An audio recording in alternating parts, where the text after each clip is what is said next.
No, no, I'm still here. It was nice to me. Oh, what was that? What's that? What's that?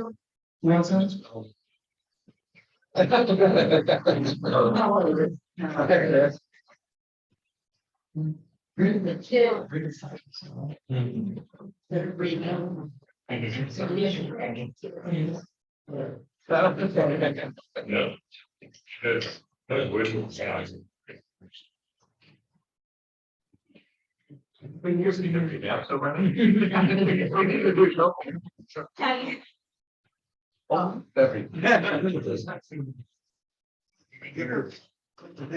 Oh, okay, so that really, my name on it. Yeah, but the men's club, couple miles. Men's club, but we get to the game, yeah, but he never wanted to hear.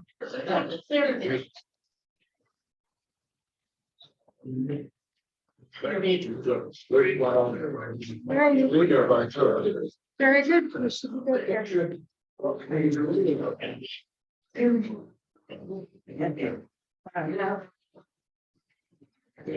Then are they gonna get some more dessert? Yeah.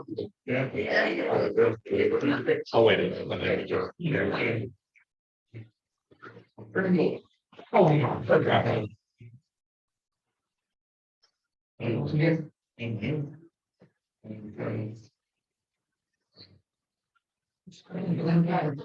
Not to this. Yeah. Tough to do. This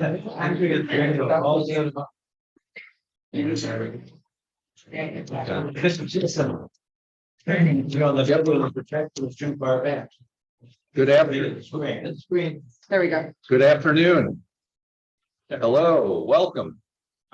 It's a real treat today to have Greg Koester in the house. Greg is an expert on the architecture of Harrie T. Lindeberg. And if you look around this room and the rest of the clubhouse, you'll realize that Lindeberg was very dedicated to elegance and design. And Greg just came from the Trelato estate in Lake Bluff, Lindeberg home, and was very impressed. He's going to show us a film today that mainly deals with the Lindeberg house at the Biltmore estate in North Carolina. And he'll answer any questions you have after. Greg is also going to be at a home tonight on Lake Road, a Lindeberg home, which I believe Edith Cummings, now Wency member, built. And he's going to give her parents, thank you, David. And he's going to give a talk there as well. I'd also like to quickly note talks we have upcoming in July. Michael Clevenger, head of Ragdale, is going to be here next Friday.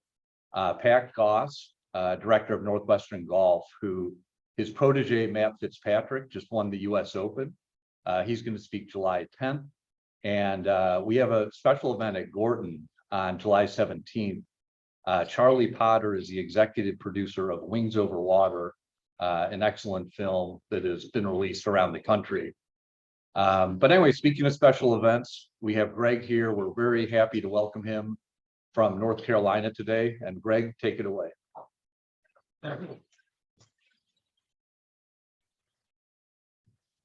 Good afternoon, everyone. I have, can you hear me? I think I might have to do the movie star thing, just hold it. Yeah, unfortunately, it is maxed out. I'm too tall for this. Hold it down. Will it come out? Yeah, sure will. Just hold it. Yeah. How's that? What would you like me to sing? Yeah. Just briefly, I'm thrilled to be here. I'm thrilled to see this clubhouse. I'm not a scholar, but I am a super fan of Harrie Lindeberg. And you'll see in the video my history with his work and how I became acquainted with it. And it's just been a real lucky thing for me to be able to learn a lot about this architect. I'm kind of an accidental speaker in that I've never really put together talks about architecture before, but, and you'll hear this in the video, there is a Lindeberg house, as David said, close to the Biltmore estate where I live in Asheville. And I was lucky enough to be given a tour of it by the owners who were selling it. they were the descendants of the people who built it. So it was probably the last Lindeberg house in the country in the hands of the original family. It had really never been sold. And during the tour, I saw in the basement stacks and stacks and stacks of blueprints, and I asked if they were the originals. They were. They were incredible blueprints. Some of them were 6 feet by 8 feet. They were full scale details of everything in the house. And then the owner said, we also have all of the correspondence between Harrie Lindeberg and the owners and the decorators and fabricators, a thick sheaf of correspondence. And so I looked at them and I thought, I'm on the board of the ICAA now, the Institute of Classical Architecture and Art in North Carolina. I wasn't at the time, but I thought, man, I think other architects and other people who love design and love Lindeberg would love to see these drawings. So I asked the owners if they'd consider letting me try to arrange an exhibition. And they said, yeah, we would love that. And so I called Jeff Allen, whose picture you'll see here. I think Julie has cut him out of this presentation. I think he's going to disappear a second after I hit the go button. But he's the president of the North Carolina chapter of the ICAA. And I said, Jeff, would the ICAA be interested in getting together an exhibition of these really spectacular blueprints? I contacted Ann Walker, who co-wrote the book about the monograph about Lindeberg in New York, who I knew through friends. And I said, is this unusual to find all the blueprints and all the correspondence? And she said, it's unprecedented. She had worked on all of these Lindeberg houses to put the book together. And she said, we'd get scraps, we'd get a blueprint, we'd get a letter, but as far as she knew, it didn't exist. So Jeff said, we would love to get involved with doing an exhibition. And then he said, and you are going to do a lecture to go with that. And I thought, I don't really do lectures. I design houses, I'm not a lecturer. But it didn't seem like too big a deal because I thought, I love this stuff. It's so interesting. It's such beautiful work. I thought, I'll try. So I ended up finding it very interesting. I read all the correspondence. It was hundreds of pieces of correspondence. And I was able to kind of put together this talk, which ended up being a really fun thing for me. It was a lot of work, which took a lot of time, but it's something that I'm really glad I did. So I hope you guys enjoy it, and I'll certainly be still here when it's over, I hope, to answer any questions if you have any questions about anything I've talked about. So I'm going to hit, Julie, you are going to hit start.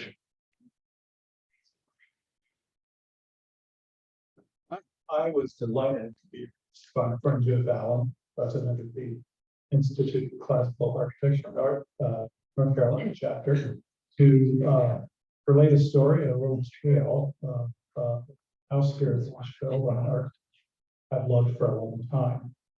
The house I'm talking about is known as Elsley. That name came from the owner's name. The owners were a couple named Robert Lee and Nan Ellis. So from Ellis came in Elsley.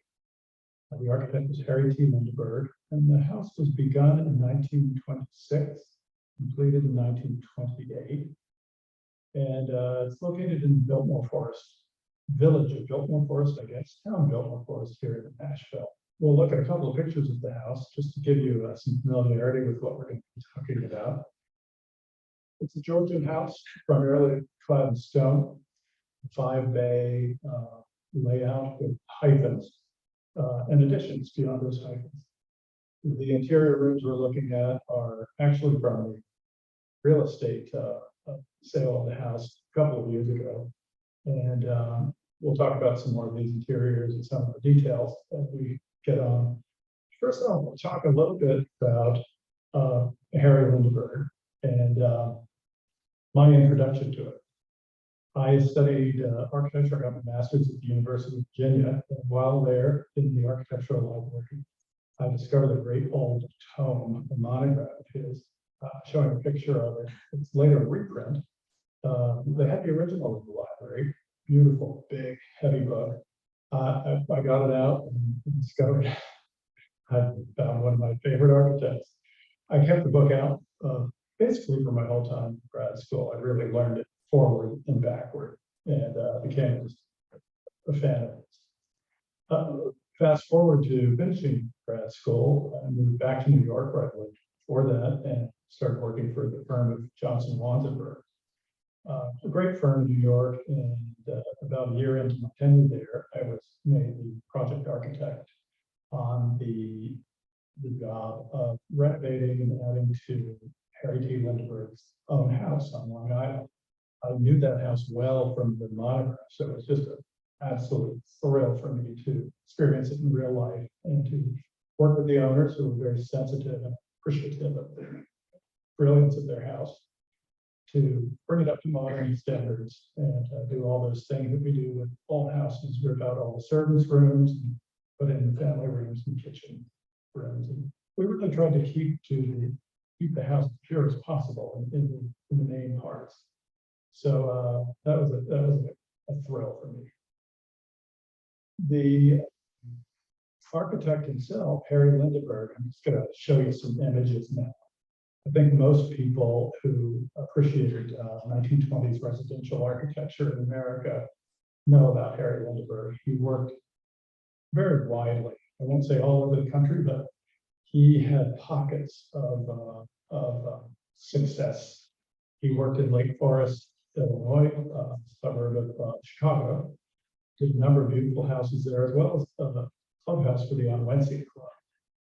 Quite a coup for him to take that away from David Adler, who was the #1 architect in Chicago at the time. He also did houses in Greenwich, Connecticut. The next house I'm going to show is one of his biggest commissions, quite grand. It was a family called Van Buren on Rhode Island. And this house was later owned by Nicholas Cage. So it had a little moment of fame in the tabloids when he lost it, I think it foreclosure. If we look at the staircase in this house, Lindeberg is known for his incredibly gracious stairways. And if you notice just the lightness of this stair, it's very slender. It's a long, high ceiling room. Then it's a circular room with the most beautiful expanding stone pattern. It's really one of the most incredible stair halls I know of. He also did a great house for the Pillsbury family on Lake Minnetonka, and did a group of houses in Houston. His associate, John Stahl, who worked in New York office initially, moved to Houston to run these projects, eventually went out on his own, became really the top architect residentially in Houston. I think a lot of you probably have seen a very nice monograph on John Stahl. He ended up designing Bayou Bend, very well-known house for the great collectors, the Hobbs sisters down in Houston. Other work on Long Island, worked for Doubleday, and he did a very nice group of houses on Old Pond Lane in East Hampton, all very worthy of pilgrimages for people who like to look at beautiful houses.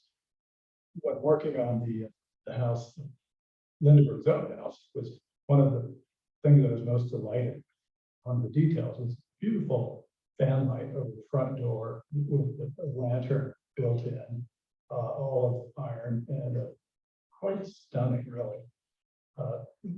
This house is featured, it's the cover picture on the wonderful monograph that was put together by Peter Penoyer and Walker recently of the work of Harrie T. Lindeberg. They confirmed index that there is a Lindeberg project in it. So I was happy to read that. I had been coming to Asheville for a long time. I knew there was a Lindeberg project here, and I searched, and I was able to narrow it down. I pretty much figured it was going to be in Biltmore Forest, which is where a house of that stature would have been built. One day I was driving up Vanderbilt Road here and stumbled upon a very active job site, looked up the driveway, and knew immediately that this was the Lindeberg house. And this was in about 2002. The house would be completely redone. Some large additions were coming on. Luckily, the owners were there. Had a nice chat with them. They're very friendly. Their names are Kip and Marianne Warlick. They were very friendly, and they were very interested to hear that I had worked on Lindeberg's own house a number of years before that. And So they gave me a tour of the project. I went back to my office after that and I realized the house seemed familiar. There's a great house in Atlanta by the architect Neil Reed, one of Lindeberg's peers at the time, very talented guy. It was called Eagle House. It was featured in his monograph, which I did. And it was fun to see that there was a very interesting history about Eagle House. And it was based on a 1720 house in England called Tintenhall. Tintenhall turned out to be pretty much exactly like Elsley. And it was fun to bring that information back to the owners. And, you can see from these photographs just how similar the two houses are. Years later, I was found myself back in Nashville. By this time, the house had the new landscaping that the Warlicks had planted completely grown, and the house was invisible from the road. About a year and a half ago, the house came up for sale. Very interesting in that the house had never before been sold. It was probably the last Lindeberg house in the country, still in the hands of the original family. I was able to reconnect with the Warlicks through a mutual friend here. They remembered me from when I come onto the site years before when they were redoing the house, and they offered my friend and I a tour of the house before they moved out, which was really great. We ended up having a 2.5-hour tour, seeing all of these beautiful details, and they had done a superb job of matching all original architectural details into the new additions. Kip and Marianne Warlick, the Ellis's nephew and his wife, did some major changes to the house in terms of additions and updates, but they also made some minor changes to Lindeberg's original architecture, one of which I'm showing here. I thought it was quite successful. We're looking at the arches in the gallery that is between the entrance hall and the library. When the house was built, there were doors into the library, stained doors, that sort of broke the view from the front door out to the view and to the golf club. The Warlicks decided to remove those doors and replicate another of the wonderful arched openings that surround a groin vault in the gallery. And they did just a superb job matching. There's no way that one would ever imagine that it wasn't always this way. And I'm usually somewhat opposed to messing with original details, but in this case, I think it's extremely successful. When my mother moved out, it was about 2006 or 7. We could have either sold the house or lived there and renovated. So we decided to renovate it. And we had all the original house plans. So an architect friend of ours volunteered to do the project. And so we gave him the original house plans. And we wanted to expand it to include a master bedroom, suite, closet, master bathroom. So he designed it, and we pretty much took it from there as far as the interiors go. Well, the theme of the restoration was echo and repeat. So we tried to echo and repeat the old into the new. And we had a fabulous stonemason that matched it perfectly. He got the stone from the same quarry that they used back in the 20s. And so that was a great help with the outside. And the inside, I'm pretty traditional. And I just looked around at what was going on in that house. And it just had a certain feel. So you went with it. It was a big treat to live in that house. It was special, and it's something that's one in a lifetime opportunity. We love that house. We brought it into the 21st century. We did entertain quite a bit, and that was fun because there was room for everybody. Nobody was hanging all over somebody else. And then the children loved that house. We have 2 children, and they brought their children, and we had a wonderful life in that house. It was hard to give it up. at the end of that tour, we found ourselves in the basement room lined with shelving. And the shelving was chock-a-block with blueprints, some rolled, some folded, in a state of some disorganization. I asked if those happened to be the blueprints for the house, and indeed they were. All of the original blueprints. And they've been in the dark for nearly 100 years, and were still quite blue, still quite legible for the most part. Mr. Warlake also mentioned that they had the entire correspondence from the construction period of the house. Every letter that his uncle wrote to Mr. Lindeberg had been copied and saved, and every original letter that Mr. Lindeberg had written back had been saved, as well as letters from the decorator, the landscape architect, many of the fabricators, and other people involved with the building of the house. At that point, I offered to organize that drawings for them. I thought it would be the greatest fun in the world to unroll them, unfold them, look at them all. Some of them were as big as 6 feet by 4 feet. A lot of them were 3 feet by 4 feet. Full scale details of many of the interior elements. Full scale details of both the front and rear door surrounds. It's really, really exciting to see just how in-depth drawing for the house had been. I was also able to borrow the correspondence, which I read, and there were a lot, hundreds of pieces of correspondence. It took me weeks to get through it. And I'm going to read a couple of the letters. The very beginning of the correspondence include the introduction letters. Mr. Ellis wrote to Lindeberg, and I'll quote, "I'm contemplating building a new home here this fall, but as I want this for a permanent home, naturally, if possible, would like to have it a little bit different from many others that are being built in and around Asheville. I do not plan to build a big house, but do want good sized rooms all through, and each bedroom to have its own private bath. If you expect to come to Asheville during the next 30 days, I will appreciate it if you will advise me when you think you will be here. And while here, I would like to have a talk with you on the subject." Harrie Lindeberg responded quickly. Mr. Ellis, "Nothing would give me greater pleasure than to design a house on one of the sites overlooking the Biltmore Golf Course, as I feel this is one of the most beautiful spots of America. I cannot give you any definite idea at the moment as to when I shall be in Asheville, but I shall probably be there within the next 30 days, and will write you a few days in advance advising you of the exact time." They did meet apparently shortly thereafter, sometime in August of 1925. But by October, Mr. Ellis was writing back to Mr. Lindeberg, and I read, "Dear Sir, as I haven't heard a word from you since you called at our home one evening in August, relative to our plans for our home to be built in Biltmore Forest, I am beginning to wonder what you are going to do about them. Will you please let me hear from you on the subject, and to oblige, very truly yours, R.L. Ellis." And it's interesting for me to find out in these correspondence how Mr. Ellis in Asheville became aware of Mr. Lindeberg in New York.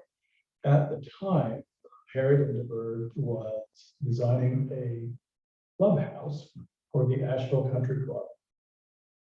So he was in town, which is why he was going to be in town within the next 30 days.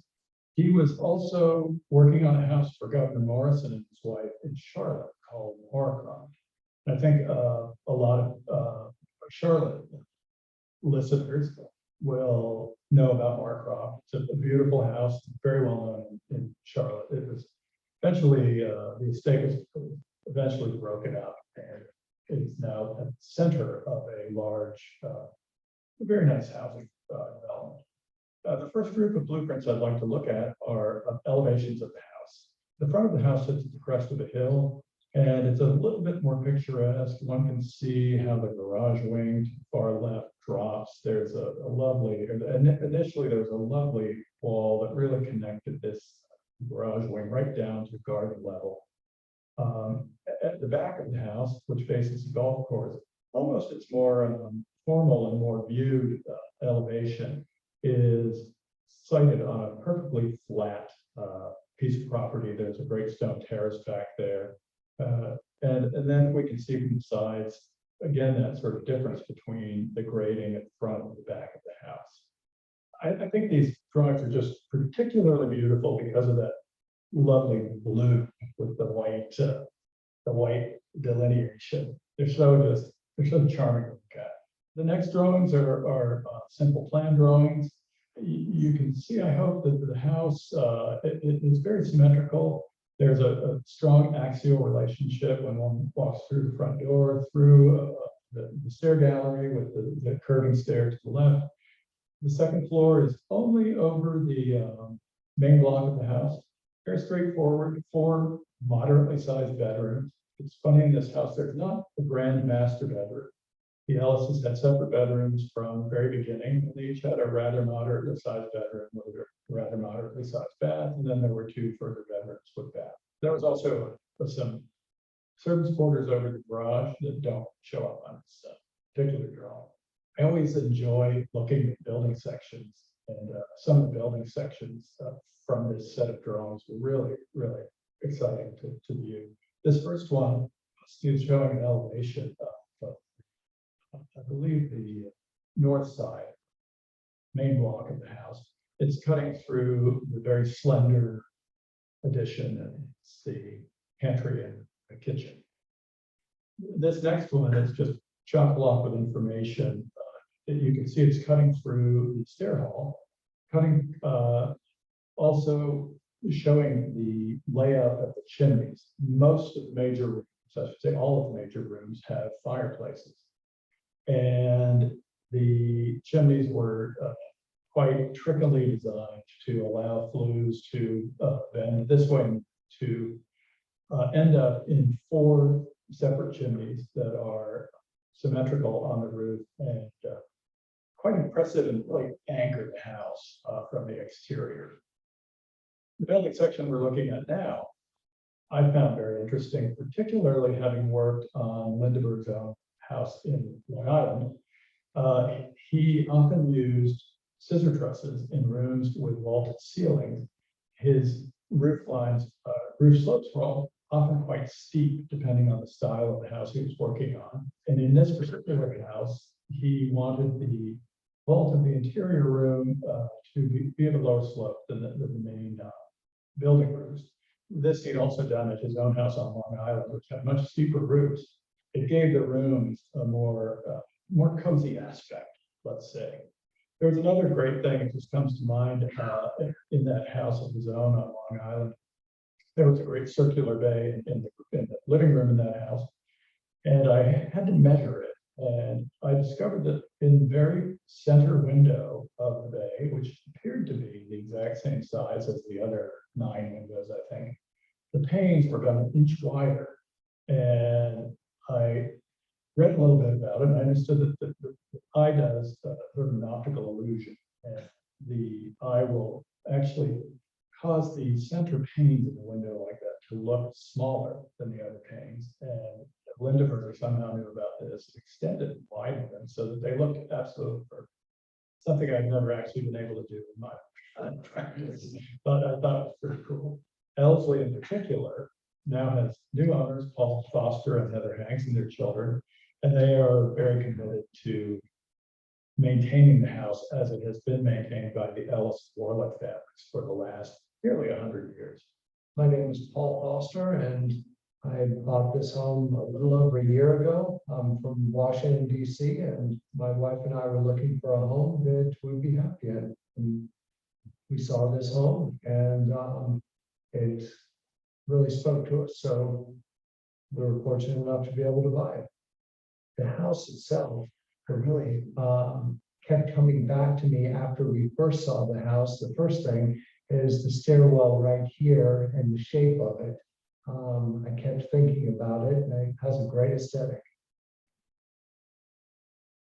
This is the library, and it's one of my favorite rooms in the house. I like the wood paneling in here because the driveway is out in this direction. I always think of that as the front of the house, but in this house, I could actually see that this side of the house out here is where you would entertain. I could see this being considered the front of the house at one point.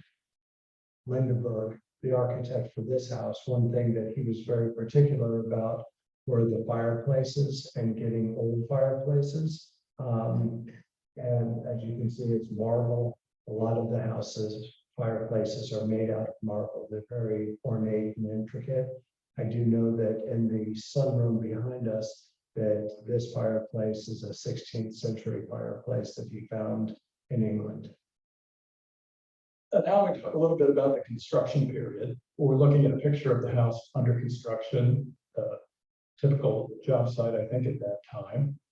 Lots of work going on. For anyone who designs houses or designs interiors or is involved in working with clients on these sorts of projects, you'll appreciate that it was a great source of amusement and relief to me to see that even though Harrie Lindeberg was a hotshot New York architect, very well known, incredibly busy, very successful, he ran into a lot of issues with his clients. It was always a struggle to get anything done. Not always a struggle. As we all know who are designers, it is always a struggle to get a really good project done correctly. I'm going to talk about a few of the issues that came up during the construction. One of the things that really amused me was the house was designed. The design was accepted. The house was priced. The owner flipped and asked that the house be redesigned. And the house was redesigned to about 85% of its original size.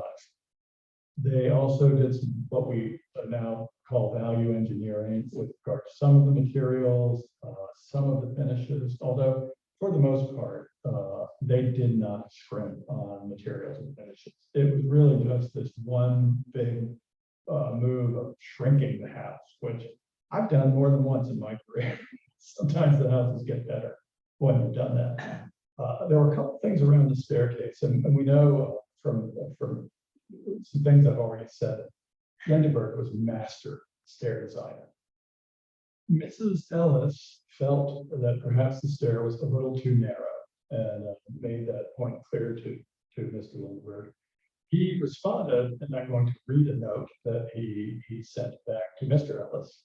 Said, "Dear Mr. Ellis, of course you can have a staircase 4 feet wide, but it will, in my opinion, be a grave error, and the staircase will lose a great deal of its grace. You can make a straight run staircase of any width and not disturb it architecturally, but a circular staircase is the most subtle thing in the world to design.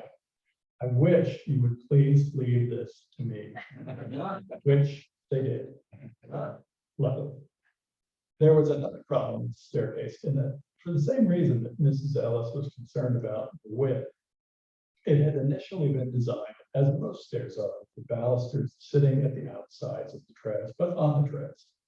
The Ellis's made a trip down to Charlotte to see Morrison House under construction, and noticed in that staircase that the balusters had been placed outside the staircase and attached to the stringer of the stair, as opposed to sitting on the tread. And Mrs. Ellis saw that that would be a great way to get feeling more width on her staircase without actually widening the stair. So Mr. Lindeberg agreed to this and went on to design a really beautiful handrail for this stair. We have a blueprint to look at. You can see the rosette that the baluster connects into beneath the tread on the outside of the staircase. Another problem once this stair was designed, in that they had seen the Morrison staircase in Charlotte, and that house was more of a 16th century design, and it was a wrought iron stairrail, and the architect Lindeberg had proposed for them a more Georgian stairrail, and he wanted to put brass highlights on the balusters, which they were much opposed to. The decorator, who I'll talk about a little bit later, I think summed it up pretty well. And I have a letter in which she addresses that topic with the Ellises that I'm going to read. She says, "You'll wire about the stairway just to see. I wish I could talk to you about this, as I feel so strongly that the brass adds greatly to the looks of your stairs. The reason the Morrison rail is all iron is because we endeavored to adapt a later form of railing to a much earlier type hallway. Your stairwell is pure Georgia, and Lindy will lose his last remaining hairs if he insists on a rail on top of 18th century paneling, which really belongs on a 16th century stairway. When you said, like the Morrison railing, we all understood that that only meant that the railing should be on the outside of the stairs, which change I heartily endorse. Perhaps Mr. Ellis will think us doubly guilty in that the brass, far from being a mistake, was by particular deliberate intent. The joke is on us because we were so pleased with our work. There was another issue. Once the stairs were resolved, the windows started going in the house, and all of the windows, most of the windows were paired, and Lindeberg had separated them all with mullions as opposed to having paired windows that opened to create one wide opening. The Ellises had been expecting to be able to open a pair of windows and have that opening be the width of the opening pair. Lindeberg was very strongly against not putting mullions in the windows, and he brought in as his defense Sir Christopher Wren, England's great classical architect. And I quote, Lindeberg wrote, "It is impossible to work consistently in this 18th century architecture without using mullioned windows. That has to do with the architectural merits of the case. And discussing it from a practical standpoint, it must be clear to you that if one half of the window swings against the other half, it is necessary to fasten one half of the window top and bottom." I am enclosing here with a sketch of a drawing of the window designed by Sir Christopher Wren, which was used in an old manor house, since turned into a county hall. This is one of Wren's most distinguished old houses, and the sash I am using is an exact copy of the Sir Christopher Wren window. I am using the same division of the window in my house, which overlooks a lovely view. And I'm using it in almost all of my work, which is reminiscent of the 18th century. And we have a photograph here to look at of the actual room that Christopher Wren designed with the mullion. At one point, Mrs. Ellis was concerned about the width of doorways.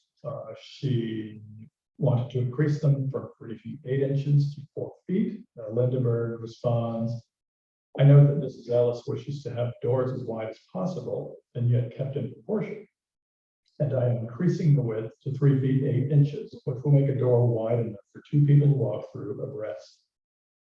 If we make the doors 4 feet wide, it will destroy the proportion of the doorways and also destroy the south wall of the library. If we make these doors too wide, it will diminish the apparent size of the rooms." And so Lindeberg was a little bit dramatic, but once again, got his way and also caused me to start reconsidering my 4-foot wide openings, thinking about making it 3 feet 8. There was an excessive amount of fussing about the stonework and the brickwork on the house. Initially, it was considered doing the entire house in brick. One of Lindeberg's great talents was the way he manipulated masonry, stone, brick, sandstone, door surrounds. He truly was a master at this. And there were many samples made on the site. There were many samples taken down. There were fairly large parts of the house that were completed that were removed because Harrie Lindeberg was not pleased with the stonework.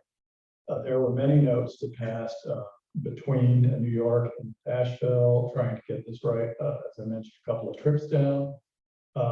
And I'll just read a little bit about that correspondence.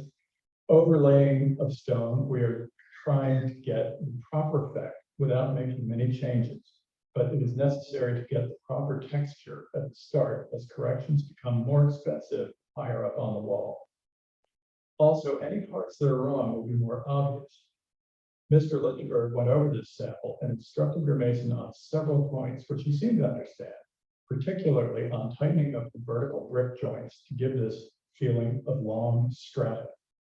It will also be necessary to cut the stones in longer pieces as the shorter broken joints are not at all in scale with the building. Some short stones may be used, but must be approximately the same color with vertical joints tight to give the appearance of long stones. Those, as I said, were just a few of the issues that came up. There were many more.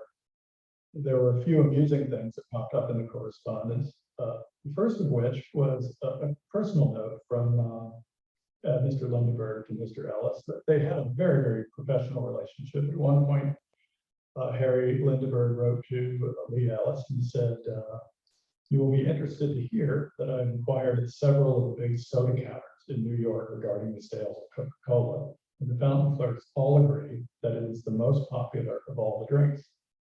I also noticed that it is not advertised in any of the drugstores. I may have failed to mention that the source of Mr. Ellis's wealth was that he was the Coca-Cola bottler of Western, North, and South Carolina.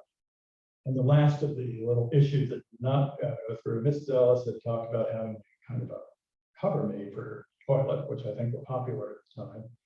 We have a photograph here that shows both a model that could be purchased and a model that the Lindeberg office designed for her. In the end, it was going to be about $10,000 in today's money, and so it was determined that Mrs. Ellis could live without it. The mantles in the house, somewhat unusual, I think, for Lindeberg. Maybe not, but they were all English antiques. Earlier, when we looked at the building section through the sunroom, we saw a collection molding, simple collection molding shown around the fireplace. And we'll see it in a second here, what was actually installed. These were really wonderful mantles. They're exquisite. The last of the mantles was a 16th century mantle that was found for the sunroom. Mrs. Ellis was a little upset with the coat of arms that came in. She felt that it should be removed and that a new coat of arms should be fabricated for the Ellis family.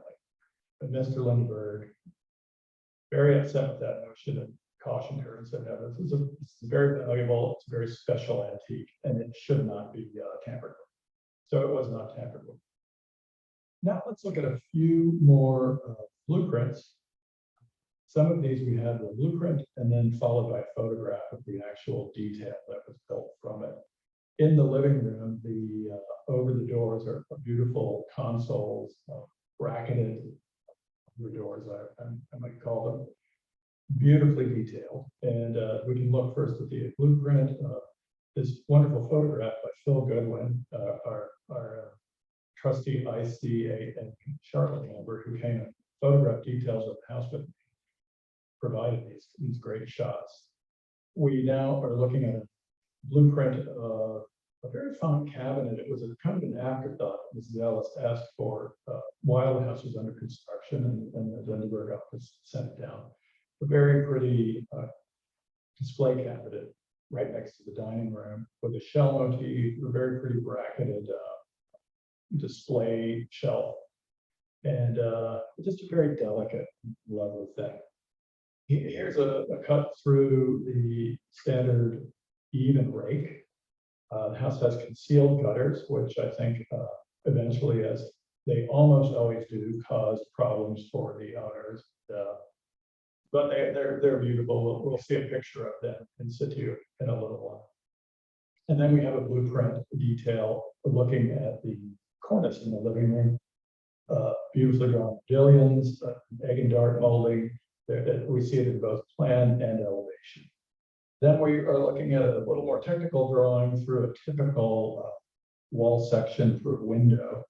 The walls were very thick throughout the entire house, and deep enough that the radiators could be recessed into them, so that the radiator cabinets that were built in them were flush with the surrounding walls. So it was quite a nice, elegant solution.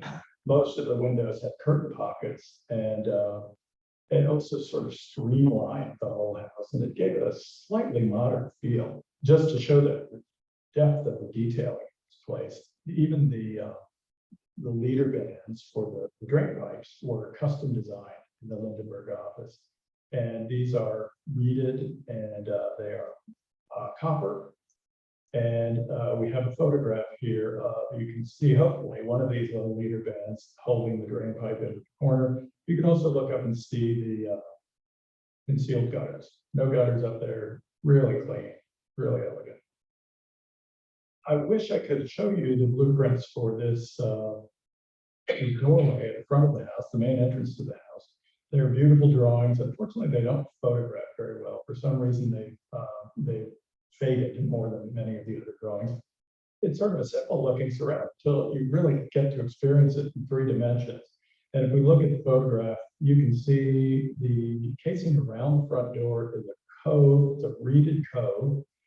It then steps into the sandstone, and basically there's a wonderful election molding around the entire door. And then it goes into a more standard classical surround with the bracketed pediment above. One of the other things, and this was something I saw in Peter Neuer and Ann Walker's book, at the Doubleday house on Long Island, it's just the most exquisite ironwork. The front door is just a masterpiece, fabulous. And looking at the Ellis house, this photograph on the right is grill that was designed for the house to cover the window that is in the powder room side. The door to the left is on the Doubleday house, and it's accredited to this iron artist, Scribach. It seems that it's a pretty good guess that this Oscar Bach also produced this grill for the Ellis house as well. The glass of the house is a lot of it is old, older than the house. The tinted panes in the windows that you see in the photograph to the left are German, and they are antique. I think some from maybe the 17th century.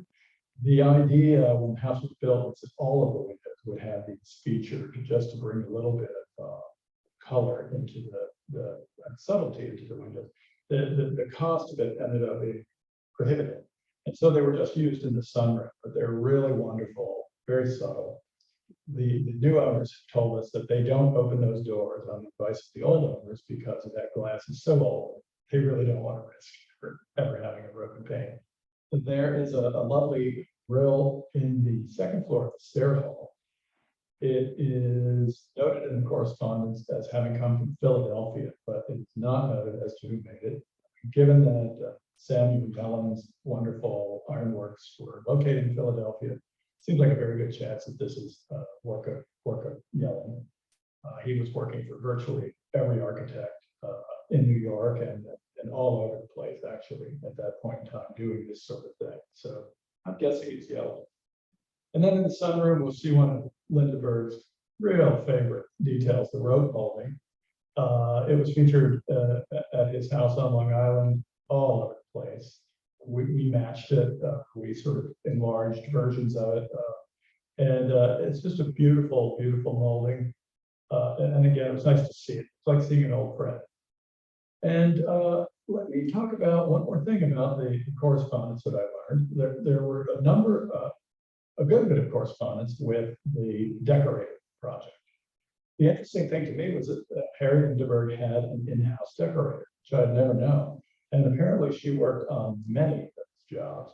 Her name was Ernesta Bow, and she was quite a character. This painting of her is by her aunt Cecilia Bow, who was quite a well-known painter at the time. This is a picture that Cecilia Bow painted Ernesta when Ernesta was just a little girl.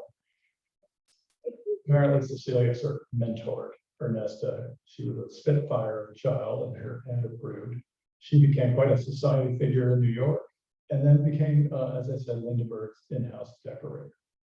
She purchased virtually all of the furniture, accessories, fabrics, curtains in New York and had them sent there. And I want to read a couple pieces of her correspondence. Ernesta Bow was much more casual than I'm actually called Mrs. Ellis Nan. The only place in any of the correspondence where I see someone being called by Christian names, they used to say. And just as I said, a couple little notes from the decorator to give a sense of her relationship with clients. she's talking about coming down to do the install. And she says, I hope everything will arrive on, and I shall be very nervous until I hear about it. I will come down with a curtain the moment the things are done. Please don't let Nan get excited if anything goes wrong, but wait until I get there before doing anything drastic. She acts so quickly, and if anything should be wrong, it may not be as wrong as she imagined. A house, unfortunately, is not an article with standardized parts like a Ford automobile, and the road does not always run smoothly, in spite of all the care one takes. They spent a great deal of time looking for the right rugs for the house. The Ellisons wanted very fine rugs for the house, and they had a little difficulty locating rugs, particularly one for the square entrance hall. And this had become something of a struggle. At one point, Mrs. Bowe writes to Nan, we have looked in 19 different places for a hall rug just the size you want. There are plenty of second-rate ones, but none of the exact size and the quality.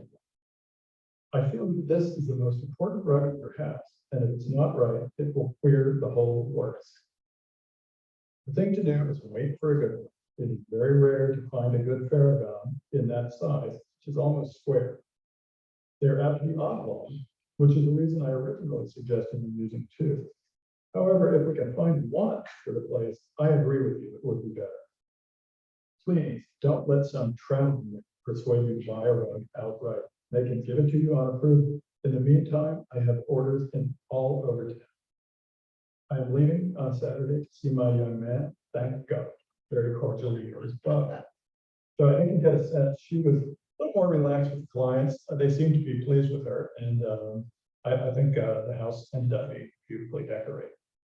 I'd like to just show one more small group of drawings, and these are, I would say, the dessert that I ran into when I was going through the drawings initially. They're not big, and they are furnished interior elevations, which I've seen from other architects of this era, and I've done some myself in my time. These apparently show the particular furnishings, the particular window treatments. There are vases with flowers in them. They're really exquisite. And I'm not sure if Mrs. Bowe had them produced in her office. No, I take that back. She was in Lindeberg's office. I believe that she was the guiding force, but Lindeberg's office actually prepared these drawings for the clients.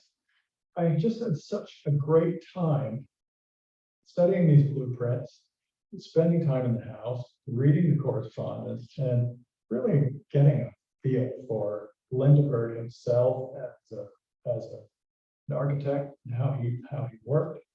It became even more clear to me that he was truly an original architect. He had a very original vision. He worked with the greatest artisans of his time. Most of the people who worked on the house came from his circle. The painters came in from New York. The doors were made on Long Island. So it really was a kind of a New York project for Lindeberg in North Carolina, with all of his approved craftspeople working on it. I think the other thing, just in thinking of his full body of work, he, like his greatest peer, David Adler, seemed to be capable of working with consummate skill in many different styles. And he also concerned himself with every aspect of the project. He was interested not only in the design of the house, he was interested in the gardens, the decoration, construction.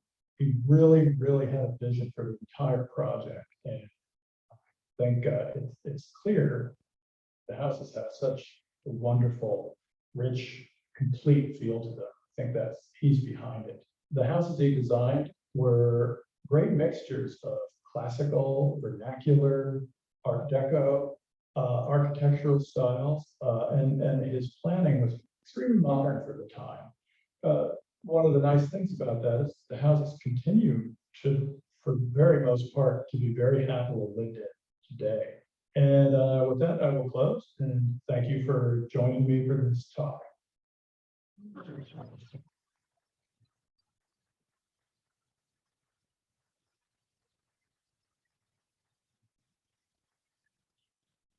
Okay, yeah, maybe To the microphone. If anyone has any questions, Greg will be happy to answer them. Life to me at home is an experience. It is all about the learning experience and what you can.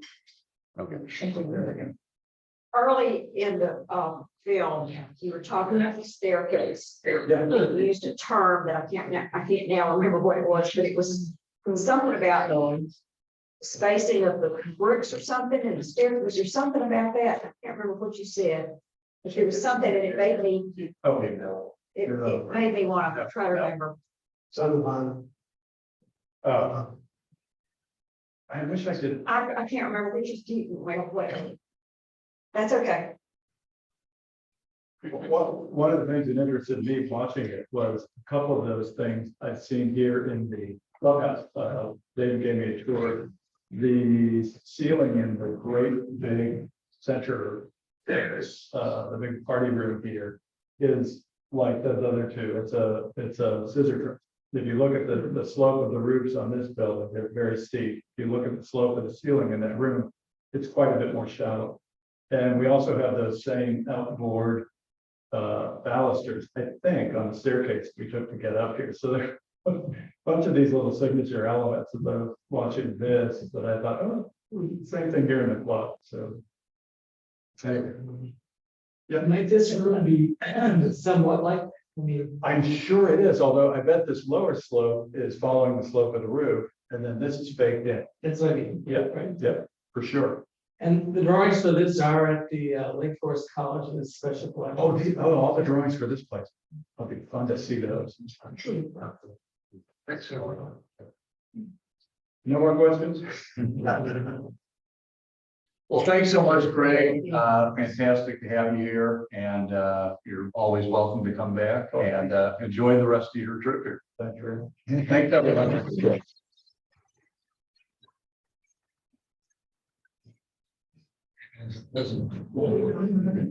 Forget the band, band's on the way over.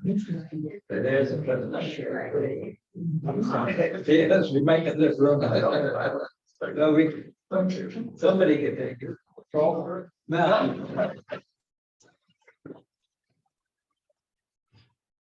Please, everyone, what do you want? Dave. He's got a lot of trophies.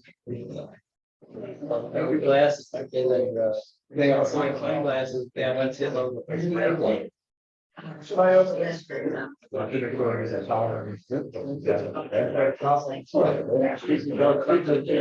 did, yeah. Joe, I'm talking to that, yeah. There's one for the fire.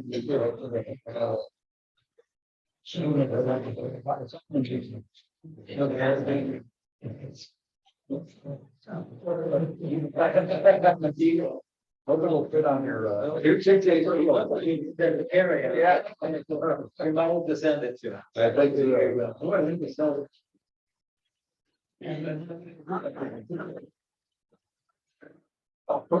Lindeberg gave you behind these flowers to it. Hey, we'll give it something for it.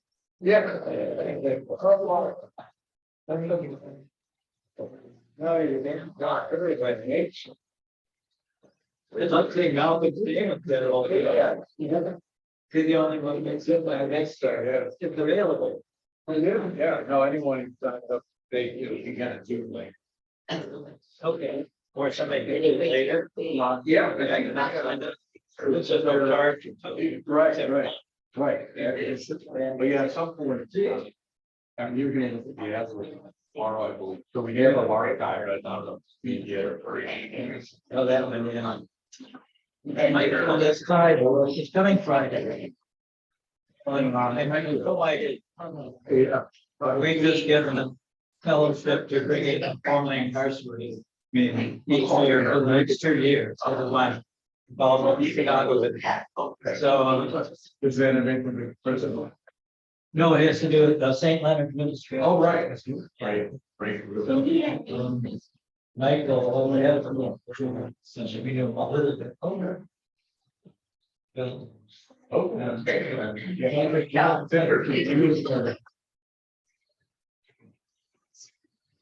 Really?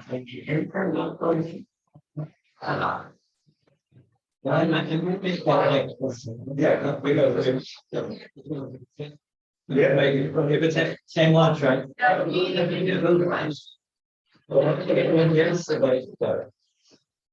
I was waiting for us to go. And the movie theater, Grant's house. Oh, there. Yeah. Well, 5:30. Yeah, that's okay. Yeah. That's good.